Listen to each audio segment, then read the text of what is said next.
शिशुओं का पहला ठोस आहार। जब घर का कोई नन्हा सदस्य 6 महीने का हो जाता है तो उसे क्या खिलाएं, ये एक बड़ा सवाल होता है ना? तो चलिए आज शिशुओं के लिए एकदम परफेक्ट आटा पोरेज यानी गेहूं का हलवा बनाने की विधि, उसमें घी डालने का सही समय और कुछ बहुत ही महत्वपूर्ण सावधानियों को एक्सप्लोर करते हैं। ये एक ऐसा आहार है जो न्यूट्रिशन से तो भरा ही है, बल्कि पीढ़ियों से हमारी दादी नानियों का आजमाया हुआ नुस्खा भी है। इस एक्सप्लेनर में हम बिल्कुल बेसिक से शुरुआत करेंगे। पहले सामग्री और तैयारी देखेंगे, फिर पकाने का सही तरीका, उसके बाद कुछ बहुत ही क्रूशियल सेफ्टी रूल्स, घी कब और कैसे इस्तेमाल करना है, और आखिर में कुछ हेल्दी वेरिएशंस, मतलब A to Z सब कवर करेंगे। तो चलिए सबसे पहले पड़ाव की तरफ बढ़ते हैं, सामग्री और शुरुआती तैयारी। एकदम फाउंडेशन से शुरू करते हैं। अब इस स्लाइड के बारे में सबसे दिलचस्प बात यह है कि इसके लिए हमें कोई फैंसी चीजें नहीं चाहिए। बहुत ही बेसिक और आसानी से मिलने वाली सामग्री है। बस एक छोटा चम्मच गेहूं का आटा और ठीक 1 कप पानी। That's it. सच में बस इतना ही। और हाँ, अगर चाहें तो बाद में 1 से 2 चम्मच माँ का दूध या फॉर्मूला मिल्क मिला सकते हैं। ये शुरुआत करने के लिए एकदम परफेक्ट और सिंपल कॉम्बिनेशन है। इसे बनाना बिल्कुल भी मुश्किल नहीं है। देखिए, पकाने का तरीका बहुत ही सीधा है, लेकिन कुछ बातों का खास ध्यान रखना है। सबसे पहले एक पैन में उस एक छोटे चम्मच आटे को ड्राई रोस्ट करना है। यहाँ सबसे जरूरी बात, शुरुआत में बिल्कुल भी घी नहीं डालना है। इसे ऐसे ही सूखा करीब 1-2 मिनट तक भूनें, जब तक कि वो एक हल्की सी सोंधी सोंधी खुशबू ना आने लगे। इसके बाद गैस की आंच एकदम धीमी कर दें और बहुत धीरे धीरे पानी डालें।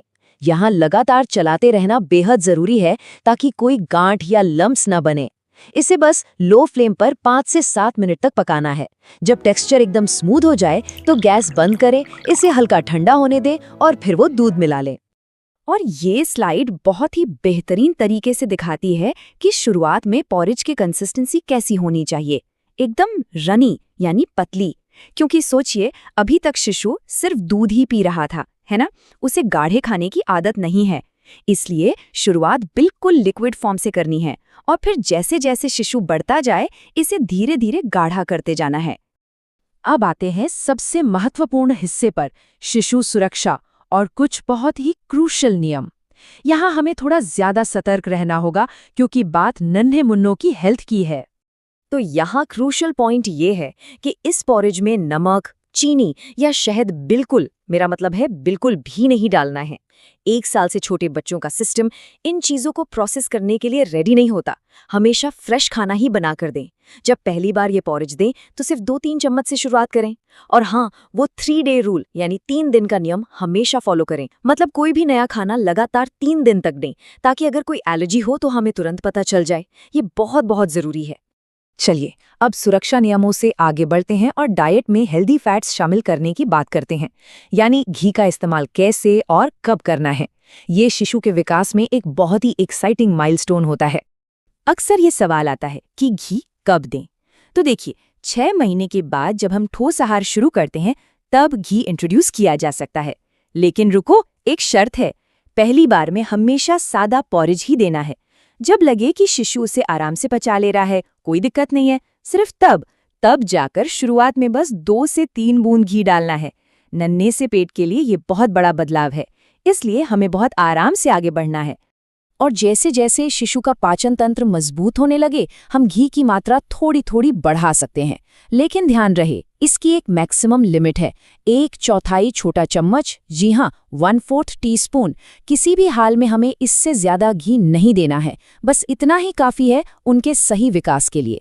आइए देखते हैं कि बड़े होते बच्चों के लिए इस आहार में और क्या-क्या नया जोड़ा जा सकता है। ये प्रोग्रेशन देखने में ही कितना शानदार लगता है। जब बच्चा 7 से 8 महीने का हो जाए और सादे आटे के पॉरेज का पूरी तरह आदी हो जाए, तब हम उसका स्वाद और पोषण दोनों बढ़ा सकते हैं। हम इसी पॉरेज में मैश किया हुआ केला मिला सकते हैं या फिर सेब की प्यूरी, और तो और सादे पानी की जगह मूंग दाल का पानी भी इस्तेमाल किया जा सकता है। ये शिशु को नए नए स्वाद चखाने और उनकी डाइट को और भी ज्यादा हेल्दी बनाने का एक कमाल का तरीका है। तो आज के इस एक्सप्लेनर में हमने देखा कि कैसे सिर्फ 1 चम्मच आटे और सही विधि से शुरुआत करके सुरक्षा नियमों का ध्यान रखते हुए हम शिशुओं के लिए एक बेहतरीन और पौष्टिक आहार तैयार कर सकते हैं। अब इस पूरी जर्नी को समझने के बाद सोचने वाली बात यह है, जैसे जैसे शिशु और बड़ा होता है, हमारी पारंपरिक भारतीय रसोई के और कौन-कौन से अनाज सुरक्षित रूप से उनके आहार का हिस्सा बन सकते हैं। हम सबको इस बारे में जरूर और एक्सप्लोर करना चाहिए, नई चीजें सीखते रहें